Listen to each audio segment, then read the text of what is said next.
Olá pessoal, tudo bem? Vamos conversar hoje sobre a história da loucura, né?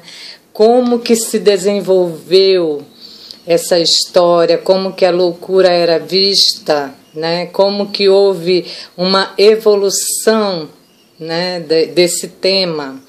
Por quê? Porque a doença mental, a loucura, sempre existiu, né? Desde a antiguidade. Mas na antiguidade grega, a loucura ela tinha um caráter mitológico, né? Misturado com a normalidade. Então não se considerava que fosse uma coisa anormal a doença mental, né? Na antiguidade grega, que foi um tempo em que as pessoas não tinham noção do tempo, né? Ainda não havia surgido a escrita, não existia ainda outros métodos e nem sequer um conhecimento, né? Então, os loucos eram vistos nessa época como deuses, né? Que decidiam tudo. O louco era uma ponte para o oculto, para o ocultismo. Eles eram deuses que traziam informações e mensagens dos céus. Era assim até Hipócrates, o pai da medicina, chegar e estragar a festa, né? Por volta do século IV a.C. Hipócrates dizia que era um absurdo considerar a loucura como os loucos como deuses. Para Hipócrates não era isso, né? Então ele separou a doença mental dos deuses e dos mitos. Para ele, a causa era orgânica, era biológica, né? Para Hipócrates, a causa da loucura estava na bilis, que afetava o indivíduo e causava a loucura, né? Então, em seguida, Platão também deu sua opinião sobre a loucura, né? E desde então, desde Platão, a filosofia foi usada para entender a loucura. Para Platão, se a mente se desequilibrava, surgia a desordem mental. No século V a.C. até o século XIX, a filosofia definia a loucura, né? A loucura mudou pouco com os romanos, né? Galeno manteve a ideia da bilis como causa da doença mental. A relação entre corpo e mente tornou-se a base para compreender a loucura. Essa tese foi retomada durante o Renascimento, né? Então, em seguida vem a Idade Média. A causa da loucura na Idade Média era diabólica, né? O próprio Satanás tomava o corpo do doente mental, né? Então, durante a Idade Média, a loucura não tinha nada de bilis nem de cérebro deslocado, mas era o capeta em carne e osso. As referências sobre esse período vêm dos textos de Santo Agostinho e São Tomás de Aquino, né, os maiores pensadores religiosos da Idade Média. Ambos pregavam a vida perfeita, segundo a Bíblia, né, uma vida moralmente sã, com tudo direitinho, né? Qualquer coisa que fizesse de errado era pecado. Então a gente vê que na Idade Média as coisas não eram fáceis, né? Para os doentes mentais. Para Santo Agostinho, se o homem perdesse a razão, ele se tornava um animal e precisava ser punido, uma punição divina para uma alma pecadora, né? Esse era o quadro da Idade Média. Bastava um comportamentozinho estranho, né? Um transtornozinho de personalidade ou um episódio psicótico dos bravos, né? E o cara era imediatamente taxado como possuído pelo demônio. O negócio não era fácil na Idade Média, né? Então, na Idade Média, a loucura não era um problema psiquiátrico, né? Até porque não existia a psiquiatria. A mente era um conceito filosófico e moral nessa época, né? A moral provinha de Deus. A depressão dos nossos dias, na Idade Média, era uma coisa do mal. Era um tipo de preguiça causada pelo pecado e que nenhum arrependimento os absolveria. Se a pessoa fosse endemoniada, a Inquisição resolvia ou mandava os loucos trancados em navios para serem abandonados em terras distantes, exilados. Os loucos sumiam e isso era perfeitamente normal na Idade Média. Já nos séculos 17 e 18, o Renascimento veio e as trevas medievais e anticientíficas ficaram para trás. Conforme o iluminismo chegava, os loucos continuavam a se dar mal, infelizmente, né? Só que agora de forma mais racional. A loucura se tornou a falta de razão. Surge a noção de alienação das faculdades mentais, memória, razão e imaginação. Dessa vez com causas internas, né? E não por causa da bilis ou de demônios. Isso quer dizer que tudo melhorou? Não. Com o fim da lepra, né, esvaziaram-se os leprosários, espalhados por toda a Europa, e rebatizaram esses leprosários de hospitais gerais. E mandavam para lá todas as pessoas que não conseguiam seguir as normas da razão. Mendigos, loucos, inválidos, deficientes, todos iam para o mesmo lugar e eram expostos ao público para mostrar quem se desviava da razão, o que acontecia com essas pessoas, né?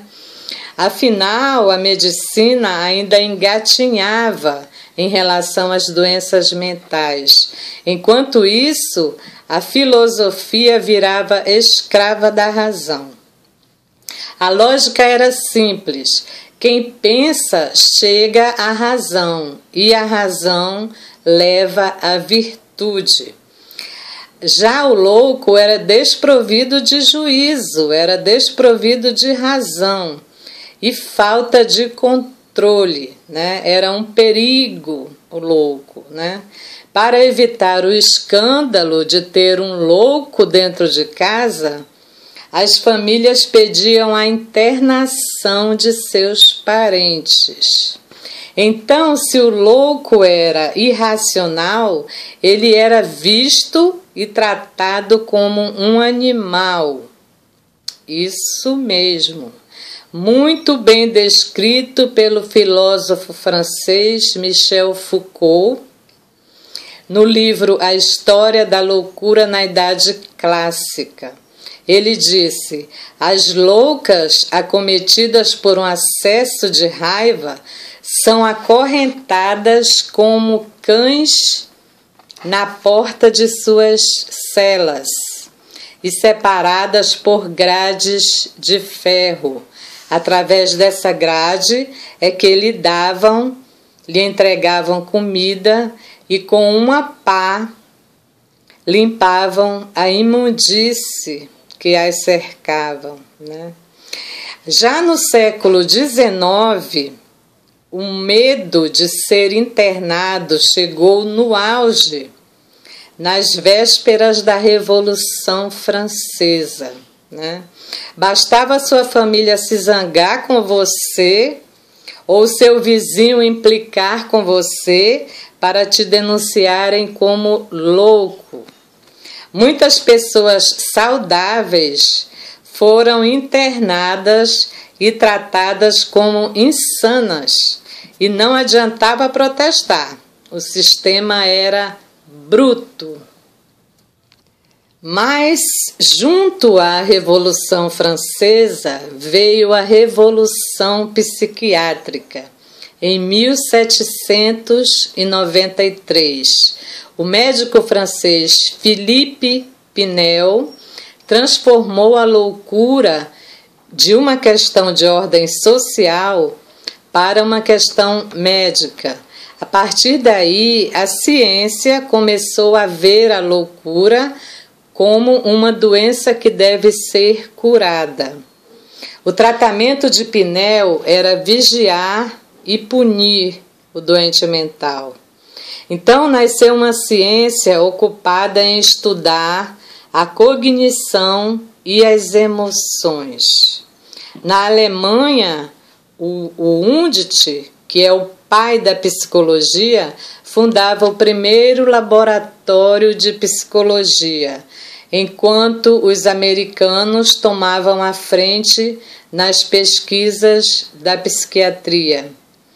Na Áustria, em Viena, Sigmund Freud criou a psicanálise e analisou os distúrbios de personalidade com base na infância. Psiquiatras, a psiquiatria, a psicologia e a psicanálise se intercambiavam para tratar transtornos mentais que ainda não eram definidos nessa época, né? E eram muito pouco conhecidos ainda. A maior vítima continuava sendo o louco, que podia ser tratado, né? Passou a ser visto sob o estigma da doença, porque se ele podia ser tratado, então ele era um doente. E aí nasceu o estigma, né, da doença da loucura. Já no século XX, a ciência deu um enorme salto nos tratamentos médicos de doenças mentais. O início foi bizarro, né? Com coma induzida, né? Até eletrochoque. Mas isso melhorou na década seguinte, com o desenvolvimento de sedativos para acalmar as pessoas com quadros psicóticos e estimulantes para levantar os depressivos. Então começou a era da psicofarmacologia, né?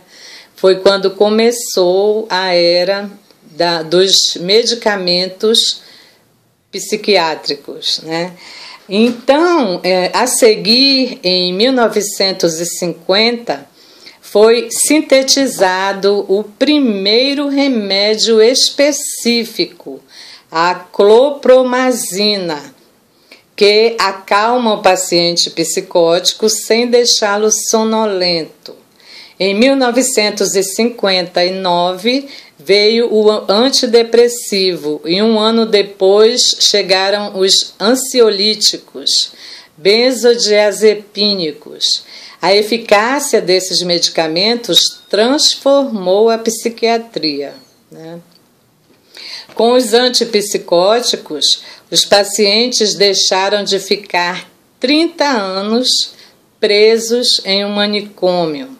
Eram tratados na época, durante uns 30 dias e devolvidos à família, que teve que aprender a lidar com eles.